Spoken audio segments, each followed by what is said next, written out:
Welcome to episode 1 of the Reptile Chronicles podcast with me, Ken from Viv Visions. Today we're talking to Sal from Cryptic Chondros, and we're getting to depth about day in day out life of a green tree python keeper. We talk about breeding, locales, designer snakes, and let's just get into it. And we hope you enjoy this podcast.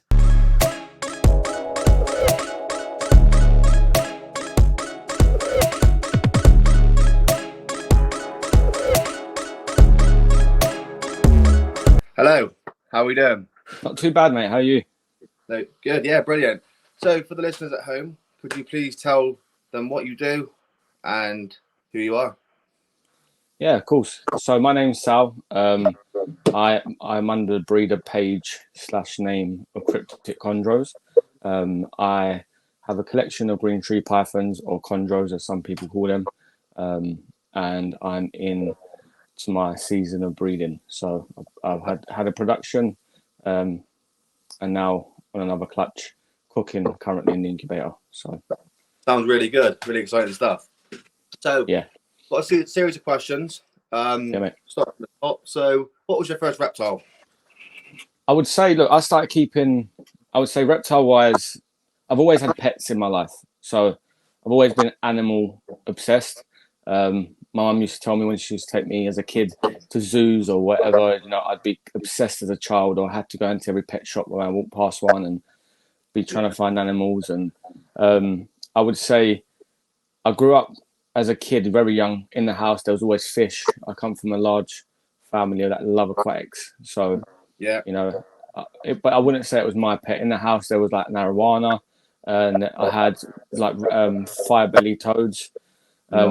When I was young, but I would say my first pet that I went and chose and got was a leopard gecko, probably like most people. Yeah.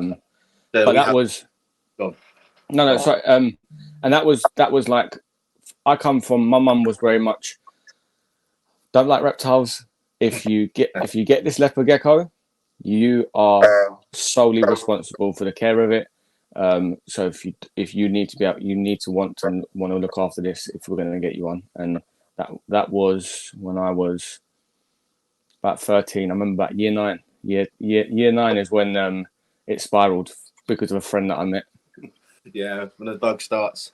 Yeah, it feels.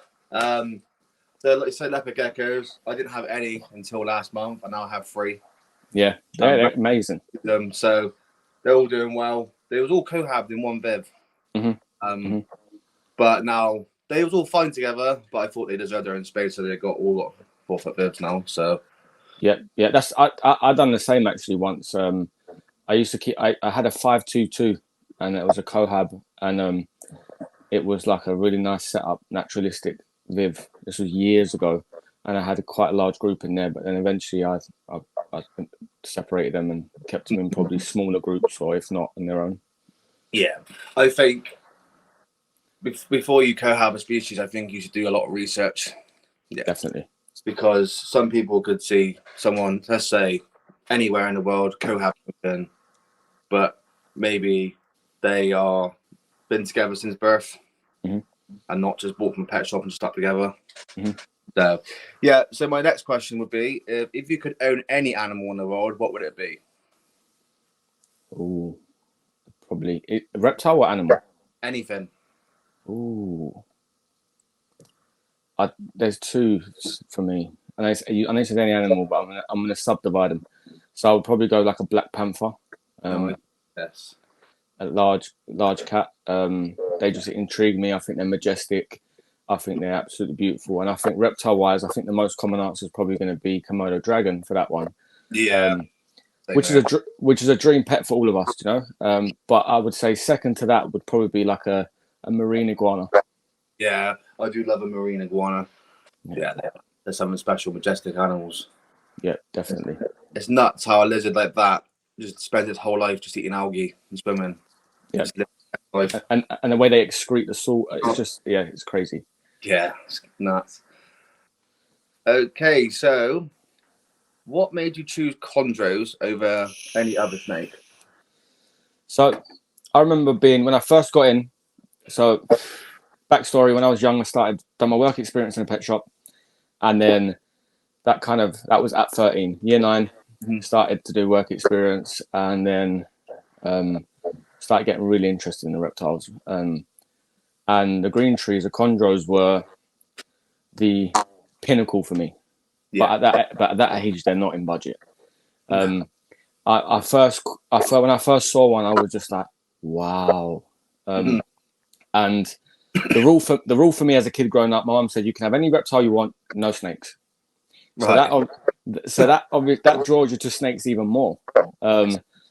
And I was like, always looking at them, fascinated. I saw how beautiful they were, and I started looking at different localities, etc. And I just got really interested in them. But it went a long while where I just wasn't in budget, wasn't allowed. It took years of keeping reptiles for my mum to be like, right, I can see you're dedicated. I can see you actually love this. It's not a phase. And I was allowed, but by then, I was still quite young, and it still wasn't in budget. They're a lot more expensive now, but even back then, like 500 quid probably retail at the time, for a 14-year-old little Saturday boy in a pet shop.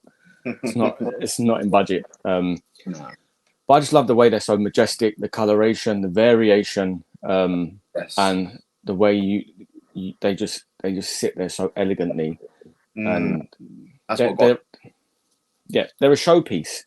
Not taken away from any other snakes. I've kept a variety of snakes, lizards. Originally I was a monitor guy.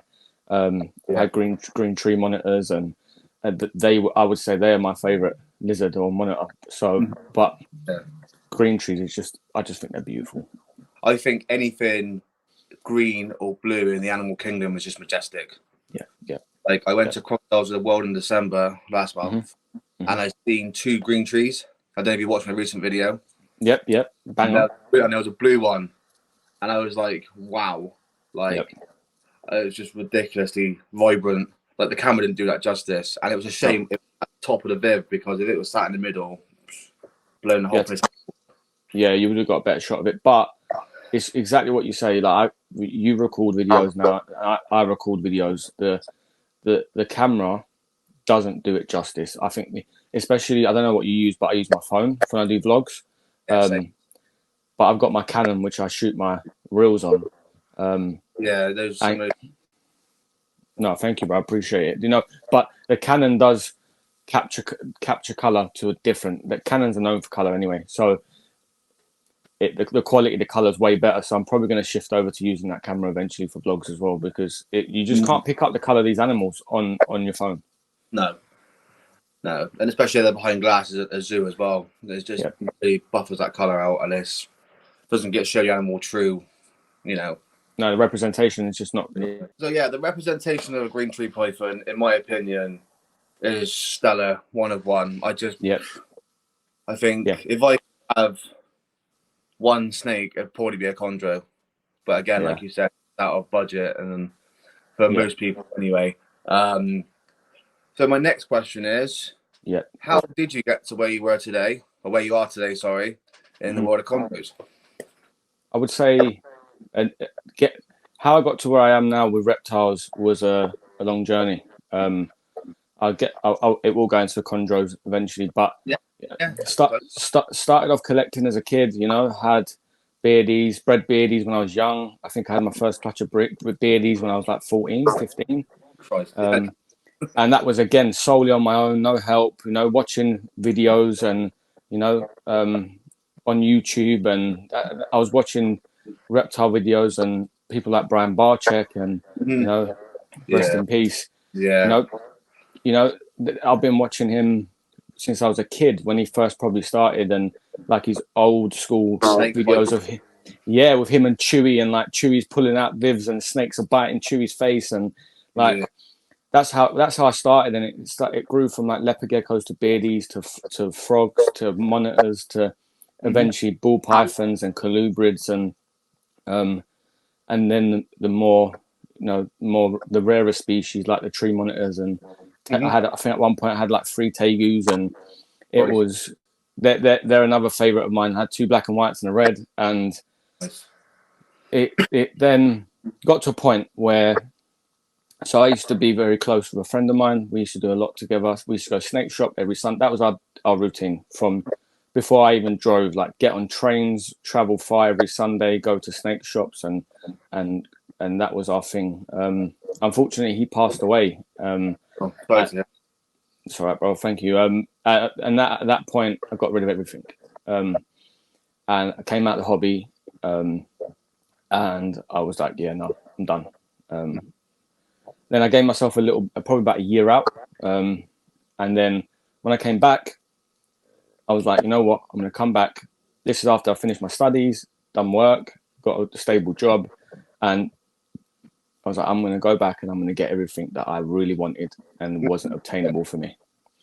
And that was it. Chondros it was, because, you know, touch wood, I was in a position where I could afford what I wanted, and my mind just started to wander and blow up and look for breeders and go to shops, and it was a learning curve, you know. Like, once I got the first chondro, that was it, done. Yeah. I was looking for breeders across the country. I've drove like 8 hours to get a chondro, and it just spiraled out of control from there. Yeah. And I reckon, so I started, my first chondro was 2015. Crikey, okay, so that's nearly what, 10 years 9 now? years. Yeah. It's a lot. Yeah. And like, to see the amount of effort you put into your keeping, because all your animals look so healthy. Thank you. So that's no problem. Okay, so next question would be, so husbandry needed for green tree pythons, and explain how you keep your chondros. So, taking it back to that first chondro. Now, I'm just going to put something out there before I even discuss stuff. Everyone does it differently. Now, yeah. I've learned that myself from going over to Texas, which was a dream trip for me. Man. Thank you. That was a dream trip for me. But from talking to so many breeders and keepers over the years, everyone does it differently. And I think a lot plays, whereas you've got weather conditions, you've got air pressure. Not everyone, you can't replicate someone else's keeping. You know, you can get close to, especially if you're in the same country, but you can't replicate what everyone else does, and it's not because it may not work for you. So going back to when I first got that first chondro, that was in a nano Exoterra. Okay. That was with a heat lamp over the top, and that is the furthest thing of how I would keep my own chondros now. So, you know, I see some people still do it. It works. You know, people keeping Exoterras, they may need to modify the enclosures. I think Exoterras are beautiful enclosures. I love the way they look, and the Habitat enclosures, the ones with all the black and then around I love the way they look. They just don't work for my style of keeping. And so again, I learned, I wouldn't say the hard way, that it didn't pass away, but looking back, you know, it probably could have had better an environment. And my keeping could have been a lot better. My husbandry could have been a lot better. But again, that was my first chondro. It was, I didn't know many people, you know, and you know, as a community compared to some others, you know, chondro keepers sometimes get the stick of it, I think. And it's like, I've heard a lot of people think like green tree python keepers they think they're elitists, and it's like a closed community, and like all of these things. And you know, in the beginning, it was difficult for me to get information from people. You know, some people don't take you serious, and people don't reply, and people don't, you know. But that's happened to all of us. So it's not just a me thing. But I think once I started communicating with people more, people invite me in with open arms, and that opened up a massive avenue and a floodgate of information and knowledge and friendship. And so once I started talking to more people, that affected my husbandry a lot more. So I started with that. Then I went to PVC. At the moment, I keep mixed. I keep a mix of PVC and wood. What do you find works better, in your opinion? I think they work the same. I think they've both got their pros and cons. I would say the PVC probably holds humidity better for a longer period of time compared to the wood. But I tend to find that I think my wood holds temperature better for a longer period of time. Like I had recently in this new room, which is going to be redone soon, the last few days where it was really cold, this room is super insulated except this one wall here. Right. And I kept that like that because I like the brick effect, right? Yeah. But I started to find draft seeping through my room. And what I then found was that my PVC enclosures were losing heat a lot quicker compared to my wooden enclosures. So the wood ones work really well. You know, I know people say they rot, etc., with humid animals. But the way because I keep in a sterile manner, there isn't a large amount of soil sitting there wet where it's going to rot the wood. Yeah. And they're fully sealed. They're sealed on all edges to make sure the water doesn't seep into the board and doesn't expand and rot. So now I keep in a sterile, I would say more simplistic, sterile manner. Yeah. So my choice of substrate is puppy pads. And I've got my perches are PVC pipes, which have been twisted and been scraped to have some sort of effect and some the texture of it. So when they do go on there, it helps with shedding. So they've been edited. They're not just straight pipes on there, and that is pretty much it. So I kind of use heat pads or the Reptirads for my heat source, and then I have like an LED in all the vivs, which I probably plan to change in the new setup. Okay, so how do you find the Reptirads work with snakes? The Reptirads for the Chondros or the other heat panels that I use, I think are amazing. For what I need, I think they're amazing. They provide the heat without completely drying out the air, and which is perfect because if I have something that's emitting heat constantly and drying out the enclosure, I'm then battling to keep my humidity in an enclosure that needs to be humid. Now, my tanks again arguably are not humid constantly. Mine have a cycle. I like to spray. Some people again are against spraying. Some people, these are all chondro keepers will do it differently. Yeah, of course. But I like to spray, raise my humidity, let that come down, let that dry. Once and that is dried out, then I'll go again. And it's probably a 24-hour cycle. I don't like the snake to sit in a 24-hour humid environment to then start causing RIs or other bacterial infections and growth of mold and etc. in the vivs. Yeah. So this is I spray my monitor tank twice, maybe 3 times a week.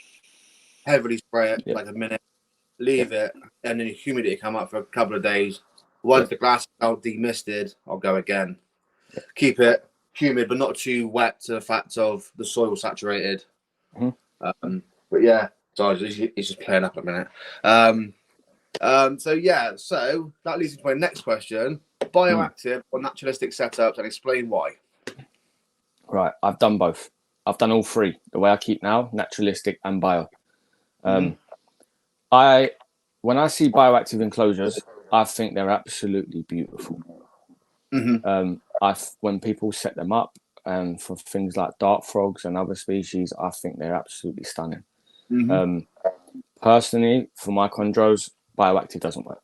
And it's not me bashing bioactive. I've done, but works for some animals, doesn't work for some animals either. Yeah, and again, some keepers and some other keepers. You know, I've seen people keep chondros in bioactive, and I tried it once. And again, this is probably in the beginning of me keeping chondros. Probably didn't know too much on bioactive, so again, that's probably my fault. This happened, but I think I kept it too saturated, and my chondro ended up having an RI. It end up treating it. It was absolutely fine, but I think that put me off personally bioactive from then. With bioactive, you know, I would love to be more educated on it, and I think we all can learn and we all can grow in it every day. And bioactive, I just don't know how we can replicate the wild, a rainforest in a 18-inch cube tank, or a 2-foot cube tank, or a 3-foot tank. You know, it's hard to buy them with something that small. Exactly. In Diesel's 8x3x3 down here, even that big space for me, it's not bioactive, it's just naturalistic. I have got springtails in there, but he mainly defecates in the water, so it's easy for me to just take it out and empty it. Yeah. But if there's like a dead bug that he's not eaten, you know, it does get cleaned up. But even in that small 8x3x3 space, it's still hard to control humidity. But again, it just depends on the animal, really. I mean, lovely for a dark frog, you know, small animal, big space. But so like, you know, a 6-foot bioac, or do you know what I mean? It's hard to control. It's hard. Yeah. It's definitely hard to do that, and I think there's a fine line of some people that get confused with a fully naturalistic setup versus a bioactive. You know, that people will set up a naturalistic setup, it will look beautiful, throw some springtails in, and they think it's bioactive. It definitely is not. And I'm all for naturalistic. I absolutely love naturalistic. Like, you know, and with naturalistic, I would actually like to be more naturalistic. You know, I want to try and, with my new enclosures, look at the idea of changing my perches to more natural perches and wood and bits and pieces, and put some live plants in there. But the only thing that doesn't work, and again, I've tried it, is a chip. I've tried naturalistic, and it's, for me, to be totally honest with you, it's a bit difficult as well. When you've got quite a few in bigger enclosures, I like to have puppy pads, because I can see every piece of feces that drops. I can keep an eye on parasites. I can keep an eye on everything. You know, bits of shed, bits of anything. I just whip it out. I can pull fecal samples, take them to work, have a look, and whip a new puppy pad in. You know, and you could also, you know, for the listeners, you could also it might occur. Exactly. So with all my animals, they are naturalistic. Yep. But like, I had one snake that I rescued, and it came to me with mites. So straight away, sterile, sprayed the viv down, separated it from the rest of the room. A week later, it was fine. But if I didn't notice that on the snake, the whole room would have had it. Exactly. I had this similar. So for the years of keeping, so I started keeping in 2007, 2008, and for the years of keeping, I had no mites. This year was the first time I had mites, and last year, sorry. So, and I think there's nothing to be ashamed of it. For me, I'd never had mites, never seen mites on my snakes, animals ever. And this is when I had a large collection of ball pythons. Luckily, I have a quarantine completely separate to this room. Everything gets quarantined. This room now is a closed collection. Nothing comes out, nothing goes in, unless it goes through a quarantine. And luckily, them snakes, them ball pythons I got were in a quarantine. I saw mites straight away. If they were brought into this room, it would have been, that's it, game over. And my whole quarantine is very strict over that side. Like, I had surgical gowns, gloves, treatment. I do this room first, go in there next, completely gown up, treat the animals, ungown, shower, like really strict protocol to make sure things don't get passed on. That's how it should be. Yeah. That's how it should be keeping. Yeah. I'm not. You see some keepers that don't really care, but that's another conversation for another day. It's a learning curve though. Like, look, in the beginning, I was bringing animals and sticking them all in my bedroom as a kid. There was no quarantine. There was barely any stats. Like, I wouldn't put anything in without a stat ever, you know. But back when I was a kid, I had ball pythons on heat mats without a stat, and it's just education, you know. It's just learning. That's it. So so some of my animals, they're on stats. Some of them are not, again, because my mom needs high heat. And because it's such a big space, he can regulate what he wants to do. So that's why in his old viv downstairs, it was thermostated. Yeah. On off. But when you've got an 833, like you said, if you've got, let's say, 100, 150, whatever, watt bulb, blasting full whack, it's going to give you basking area of what you need. And again, in a tank that size, it's going to be able to get away. Yeah, so I've got 35 watt, 35 watt, 50 watt in the middle, halogens. So it spreads heat out. Basking spot is 55 to 60 at peak time.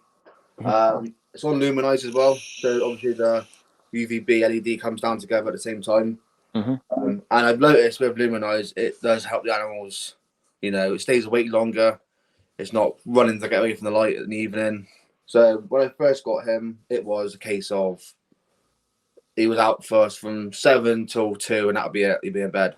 Yep. Laziest animal I've ever met in my life. But then I put this in. He's out till 7 in the evening now. Do you know what I mean? 7 till 7, 12 hours, and then sleep until 12 hours. But anyway, back to chondros anyway. Yes. By track there. So, for the listeners, could you please explain yellow and red neonates, and anyone, just for anyone who wants to get into green trees? Yeah. When you say red and yellow neonates, in what regards? You know, I can. How would you like me to explain? So, what is the difference between the yellows and reds? How did they originate? Because I believe I've heard somewhere that reds are like ground dwellers. Is that right? Or I don't think there's enough supporting evidence. I think this is one thing we lack with green trees and a lot of other species is a lack of evidence. You know, going back to the red and yellow, so you've got specific localities that will only produce specific colours. So you've got like an Nauru, you've got Maruke or Marork, which will only always produce yellow neonates. Then you've got other localities which will produce both red and yellow. And you've got things like Manakwari, you've got Jaipura Cyclops, Kofi Owl, which is a yellow, Biak. You've got all localities, but there's a few that only produce yellow neonates. You've got a whole big controversy of yellow versus red and what people prefer. Some favour red, especially in the designer world, because currently people, you know, what we see is the reds go more for an extreme colour change, and you get the majority of designer animals that come out have been from red neonates. The blue lines, the melanism that people see more linked with reds, but there is people working currently with yellows trying to prove against. So because we've seen high melanism animals come from yellow neonates as well. And what I tend to find and what a lot of people will see is the more vibrant lime green and the vibrant blue, you will get that from a yellow neonate. From a red neonate, you will still get the green, but it'll be a different tone. The blues will be a different tone, and you'll see it on a dorsal pattern. So it took me a while to learn this, but you'll see on a red neonate that especially ones with a diamond and a dorsal pattern, the diamonds will be hollow in the middle.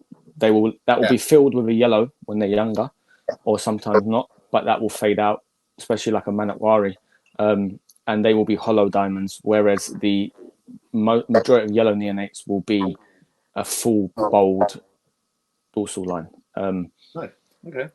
And what I tend to see is, again, the designer stuff, the more extreme have come from from red, sorry. And the reds, you know, as we breed the designers, you see the more, not just red, but maroon. You see black babies, which are extreme, basically, of the red. And you see these high-end designers pushing out more of the maroon and black babies. For me, do I have a preference? Yes, I like reds, but that doesn't mean I dislike yellows. I'm working with a project at the moment which I hope will push out some really nice yellows. And again, some people differ. You know, if some people say if you want a higher yellow animal from a lineage of high yellow, go for a yellow baby. But then some people also have extreme high yellow adults that have come from reds. Saying that, I'll show you one. Yeah. So this is one of my productions, which is it's gone into shed. So that's all right. Oh wow, that is something else. I love the eyes on that. That's beautiful. So this is a was from a pure, well, it's from a locality pairing, and it's in shed, but I've got pictures of it. It is a pretty dark near, and it's got quite a reduced pattern. Okay, it's nice. Yeah, I rate. Oh, so nice. The eyes on it is stellar.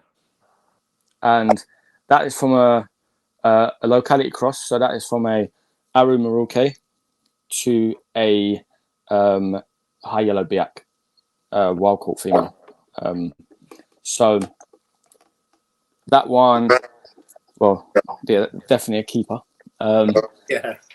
But yeah, so they can come out. You see ones come out like really vibrant red, and then you see ones come out darker red. And it's just personal preference, I believe. People just working with the different colours to prove out that you can produce high melanism, high blue, different types from both babies. Yeah, I've been doing a bit of research on like green trees and just watching people's productions over in like Texas, America. I was watching your video when you went to see the calicos. Yep. With Mark from Texas Chondros. Yep. Yeah, they are something different. Like, so for the listeners, that would be classed as a designer, correct? Yes. Yeah. So you've got your localities, which are from different areas of the island. You've got 4 different species or subspecies. You've got your Morelia viridis, Morelia pulchra. You've got your Uterensis, and you've got pulchra, viridis, Uterensis. Oh my mind, I had a blank then. And your, oh god, it's going to come to me in a moment. But there's 4, and then you've got your localities, which are from where they've come from the island. So you've got the Aru Biak area, you've got your highlands, like your Wamena type, your mainland animals, and then you've got your designer lineage, which are like there's plenty around to see, but then they've all got their own different namings. But you've got like Blue Line, like which originated from Trooper Walsh. Then you've got like Lemon Tree, you've got Calico, you've got Mosaic, which is from Portugal, and you've got Bill's high melanism animals, and the list goes on with lineages going back years and years. Yeah. So if you're interested in learning all these localities and designers, go check out Sal on his channel and Instagram. So the next question is your favorite wild locale, and explain why. So mine's changed this year or the last couple of years. So my favorite of all time was always Sarong. Sarong or Manokwari. I love the blue dorsal pattern on the green snake. Your typical snake that draws most people into green trees. That lime green snake with the blue vibrant dorsal is, I think, unbeatable. That's what drew me. Yeah, that's what draws a lot of people, and that's what drew me. But because it was a color palette that you don't see on much snakes, especially non-venomous. And it was, and my least favorite was Biak, but that has changed. Biak is probably one of my top 3 because the different things it can throw out, the difference in specimen to specimen, the high yellows, the blacks, the blues, the green, everything it can throw out, and each one, they're all different, but Biaks are, I think, phenomenal. Yeah. And your favorite designer green tree, and explain why. This is a different ball game. See, look, I love the high yellow lemon tree stuff. I love the blue line stuff, but I also love the melanistic animals. It's the melanistic animals blew my brain. I remember the first time seeing them was about 7 years ago in a video of Brian Barczyk's when he went to Bill Steagle's house. And when I saw that, I was like, what is that? What is that? Like the sickness. And I was like, what is that?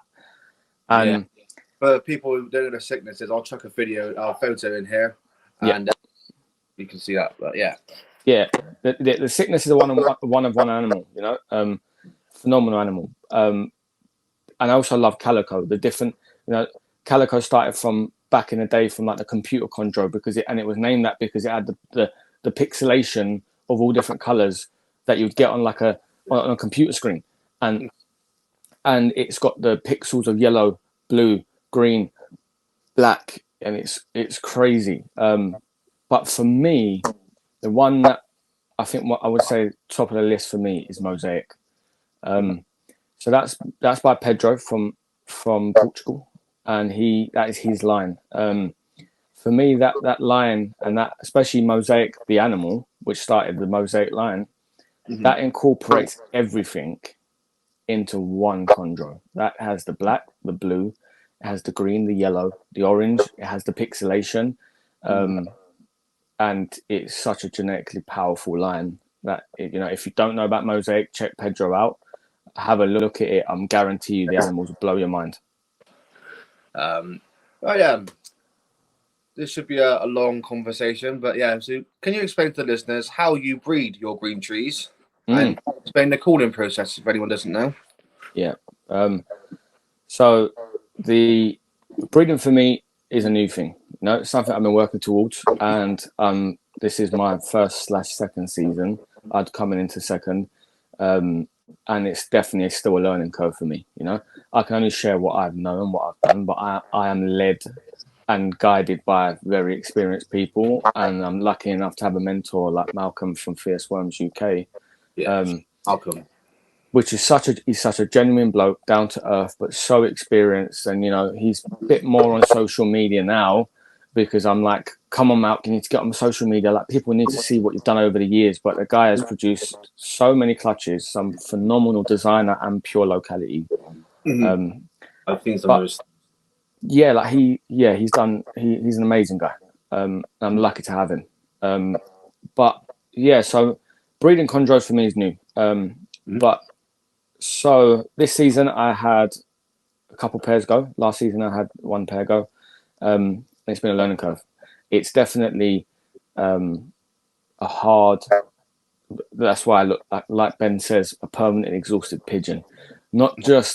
I'm not just balancing life and a very, very demanding job. Also, the chondros add to it. But I love it. It's my escape. With the breeding, it's definitely, you've got to get your animals to age or to the right size. Like, these are not animals where it's, oh yeah, it needs to be 1,200 grams or that mentality. The animals need to be mature, and it's a longer game compared to like your ball pythons. These there isn't enough evidence, but what we say is maturity wise, over the years of being done, we find them to be mature about 4 years plus.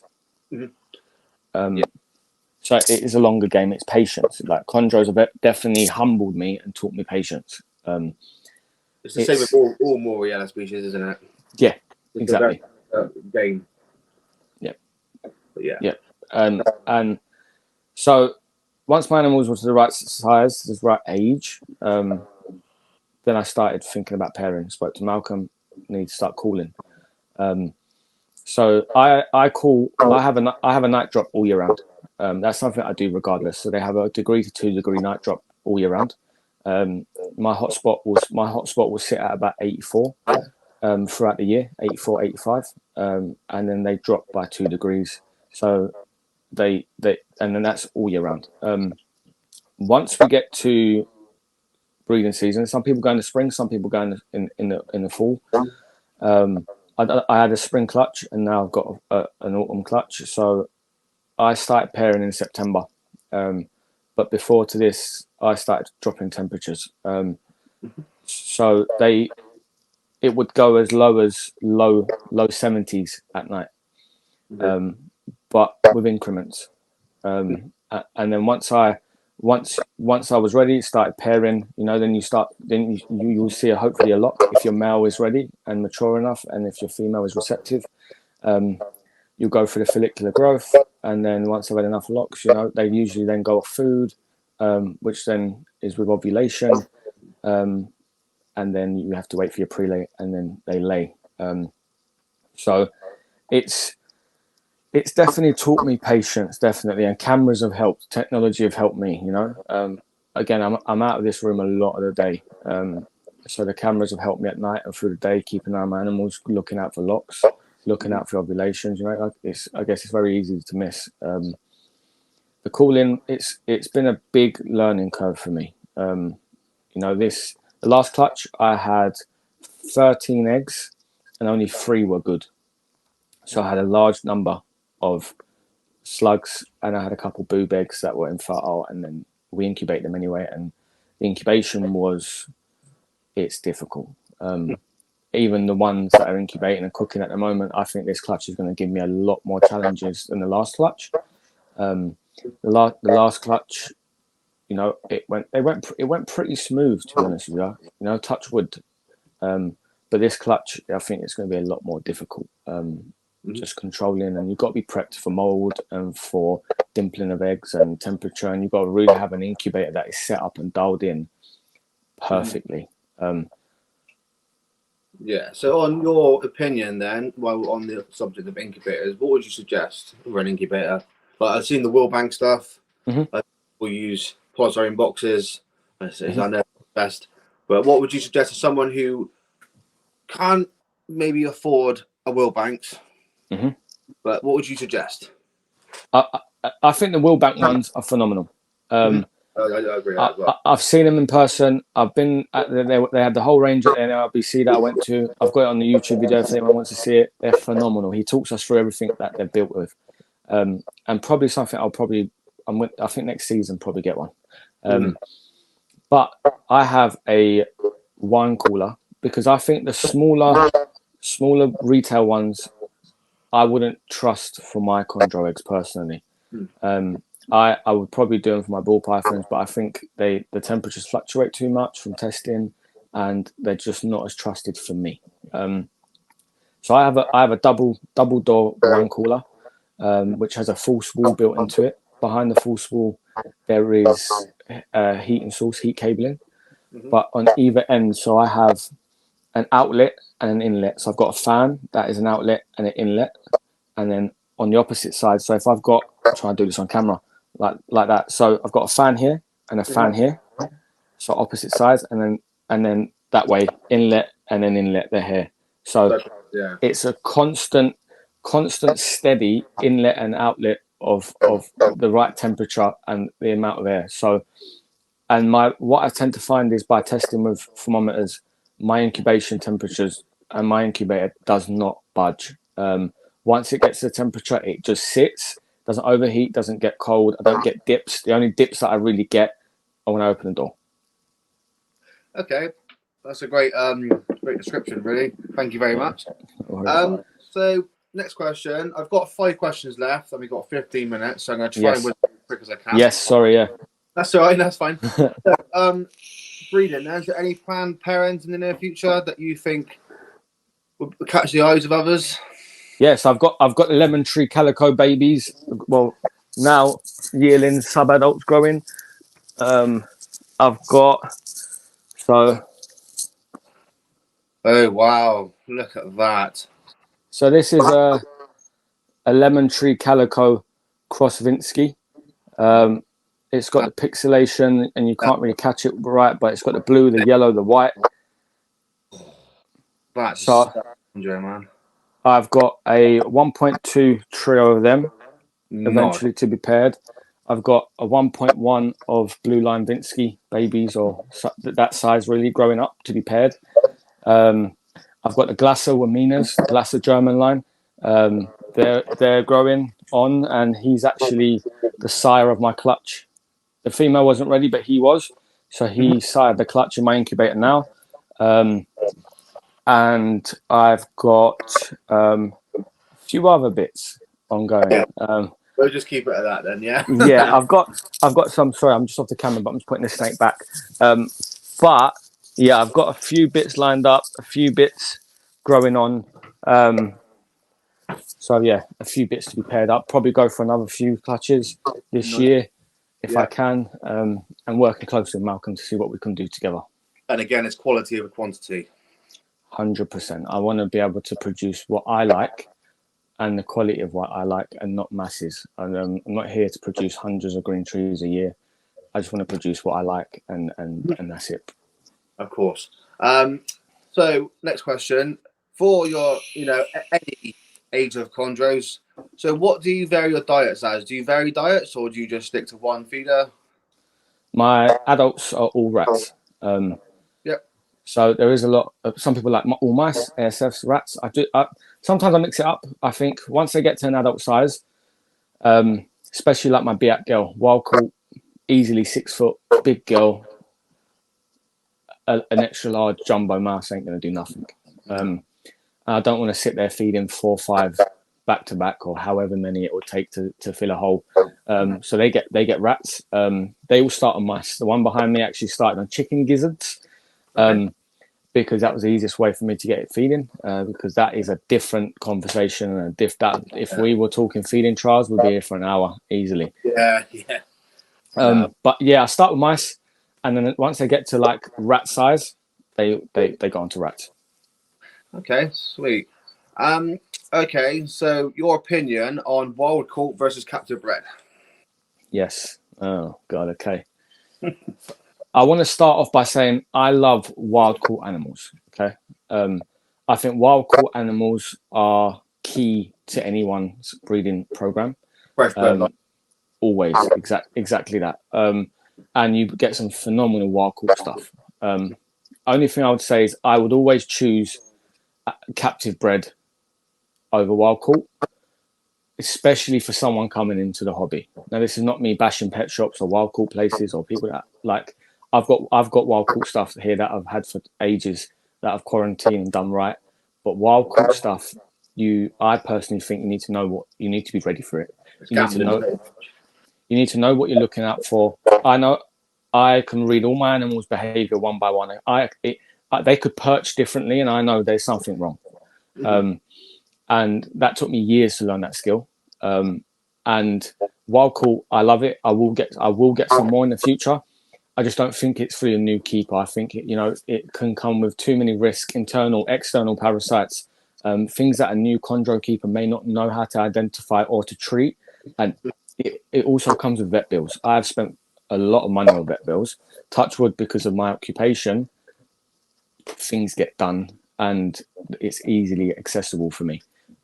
We've got in-house lab. We've got everything that I can send off all my stuff to. But wild caught, again, I think it's key, but I don't think it's for a newbie. I think if you're coming into this as a new keeper, find yourself a reputable breeder. Find yourself someone that will give you support and will help. And you want a well-established animal. You don't want to bring an animal home, it stops eating, you can't establish it. It's going to get way too tricky. Yeah. Okie dokie. Next question then. So where do you see yourself 3 years' time as a reptile keeper? I just want to do and grow how I want to grow. I don't set myself any goals, because for me, this is a hobby. It's something I do as an escape. This is not a business for me. This doesn't pay my bills. This is my escape. I come into this room after work, close the door, and I just am blank to the world. I put a bit of music on. I put a podcast on. I clean my animals. For my own personal growth, I would like to just produce what I would like to produce, have some phenotypically looking animals, how I would want my collection. I don't have big plans to buy and grow my collection. I would like to just produce from now. I've got, exclusive for you. I've got some heavy heat coming over. Can't say where from, can't say what, but you probably can take a guess if you go through my content. But other than that, I don't plan to bring anything in. I just want to just let my animals grow, give them the time, and just produce my own dream animals, hopefully from my own stock. Yeah, not to rush anything. No, and I think one key thing for anyone coming into chondros, learn to be a keeper first. Don't buy these things with the intention to breed, because these things are really difficult when it comes to breeding. When it comes to keeping, not so difficult, not as hard as people make it out to be. Delicate at the same time. Yeah, they are delicate, yeah, but you know what? Once you know what you're doing, bulletproof. But when you get to breeding, that's when your problems start to arise. So come in, learn, love it, have the passion, do it for the passion, do it for the love of the animal. I kept them for years and years without. I've only just started to breed last year. I've been having a chondro since 2015.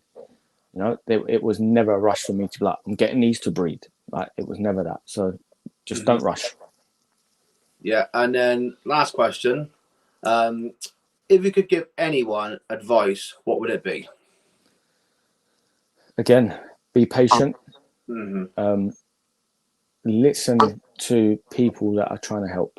You know, it's if you ask a question, go in with the intention to listen. You know, you're going to hear a lot of different stuff from different keepers. It's not all going to work for you. You're going to have to find your own route. But at the same time, don't try and find, you know, they say too many cooks spoil the broth. Don't pick one ideology from each different breeder and keeper and try and mix it into one vivarium and think it's going to work. You know, I'm lucky enough to be friends now with some of the best breeders in the world, you know, and have contact with these people and been to Bill's Stiegel's house. You know, that's a dream for me. I listen, I absorb, but I also stick with my mentor. You know, I might tweak a little bit, but I stick with one mentor. I love listening and learning stuff, but I have that one guidance that I stick with, and it works. You know, you're gonna have to work with your mentor, whoever you have, because it might differ from where you live. But just listen, listen and learn. Buy a book. Buy the Greg Maxwell More Complete Chondro. It's normally sitting behind me right there. I've got four copies of that book, and I've read that cover to cover plenty of times. Read a book, speak to people, be open, and when you do find someone that you want to buy from and you trust, when you buy that established animal, first take it home, kind of have something similar to what you're buying from, get that established your end, and then do what you want to do. You know, don't buy something that's been established, that's coming from a sterile environment, then put it into a bioactive tank as soon as you get home. Get it settled or naturalistic. Get it settled, get it growing, get it eating, get it comfortable, and then run with it. Yeah, there's definitely something to take from that conversation. This whole conversation. Any questions you want to ask me at all? Do you know what? I think it's amazing what you're doing. You know, it was lovely. I remember when we first met, I was shooting a video in Slivering, and we'd already been speaking a little bit, and we bumped into each other when you was buying your Black Dragon. It was very coincidental. Yeah, like I was just there with Malcolm shooting a video, and then you was there. You know, I think it's nice to see a keeper that loves, and you can see the passion shine through. You know, and you love it. You're not doing it for the sake of doing it or making videos or for clout. You're just doing what you're doing, and I love to see that. You know, that's the main ideology behind my page and my YouTube.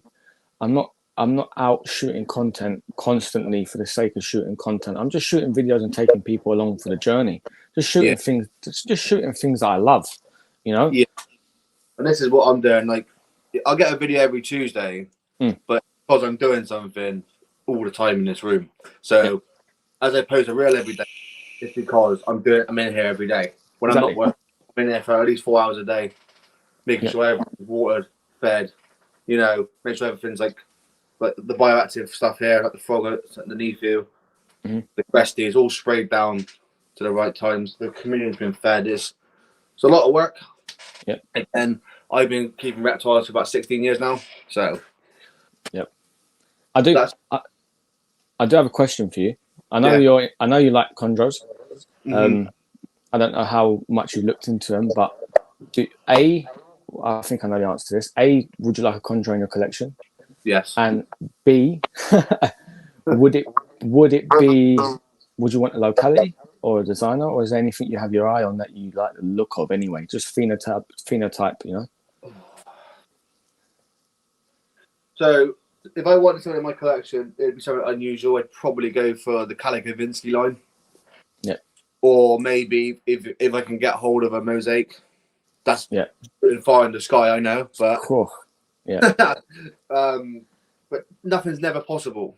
You know, I wanted a Black Dragon for 5 years. I was looking to import from Nerd. Never got onto it because the time wasn't right. And suddenly I see Baden had one in Slytherin, and I just shot for it. I went for it, pulled the trigger. Because you don't get these chances very often. No.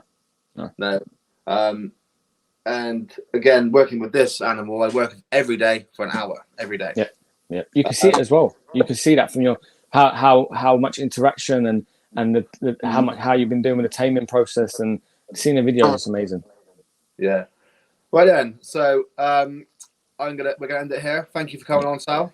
Thank you for having me. And yeah, peace out, and we will end it there. See you later, mate.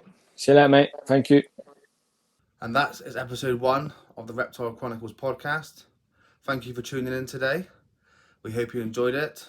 Thank you to Sal for coming on and taking time out of his day to speak to us.